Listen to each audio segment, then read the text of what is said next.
Another thing you can do on the online dashboard is to set your personal information. So if you go to the personal center here, contact info, you can change who the responsible person will be shown on the screen on the AI cooler on the product screen, so that if there are any issues, they know who to contact and what their contact number is. So you just go in here to contact info, you change it to whatever you want and click submit for it to save, and it should now show up on the machine as well. So once you have set up the correct inventory amount on your online dashboard, as well as have loaded your machine correctly, you're basically done, except one last step. We need to hide this navigation bar. To do that, we just click the rectangle here, scroll up, and go to settings, and under display advanced, you'll see this line here that says Navibar control, and we want to go and turn that off. And as you can see, the Android navigation disappears, and we go back. And now to get back to the vending screen, we need to go to the computer here. On the mobile version of the website, we click machine restart and just click app restart. And it says operation successful. And then on the machine, you will see that the app restarts itself.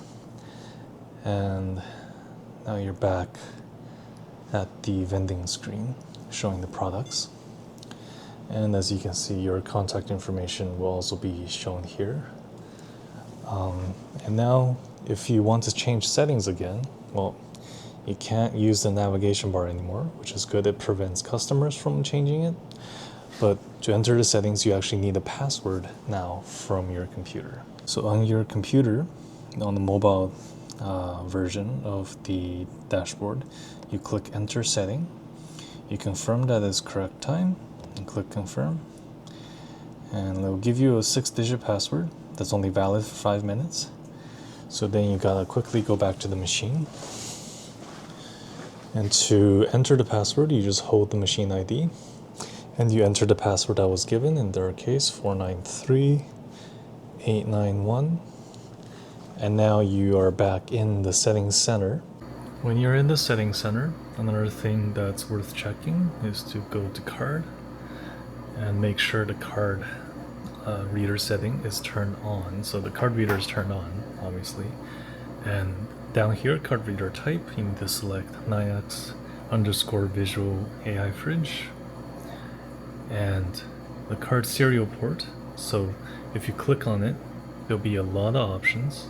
So this older hardware version without the AI box, typically it's TTYS4. So you need to select that one. If you have the newer hardware version, and I'll put a picture up on screen.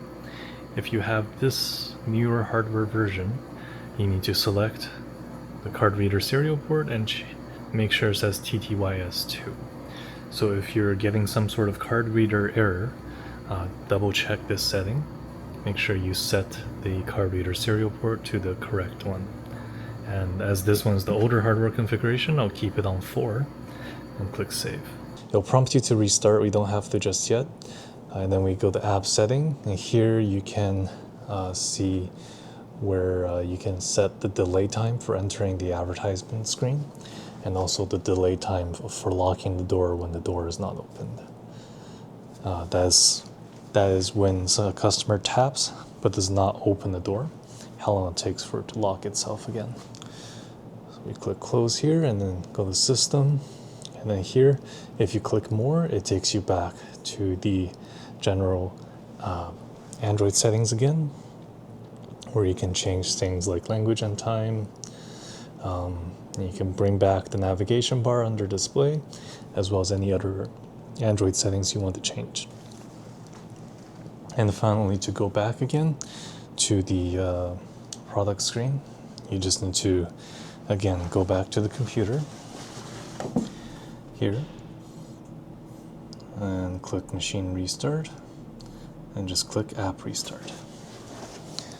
And that will prompt on the machine to restart the vending app. If you just give it a second, it will take you right back to the vending screen.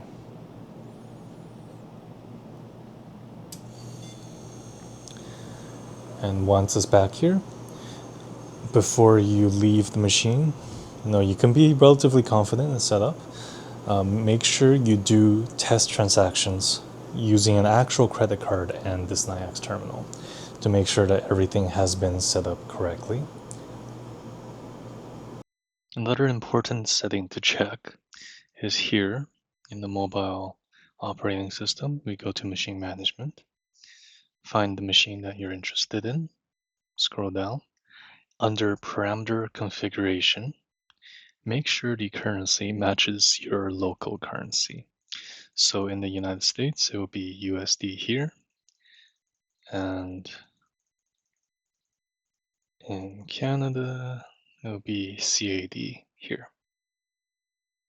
So make sure that the currency matches your local currency. And when you've changed this, you need to click Submit and confirm, and that will restart your machine and it will be set to the correct currency.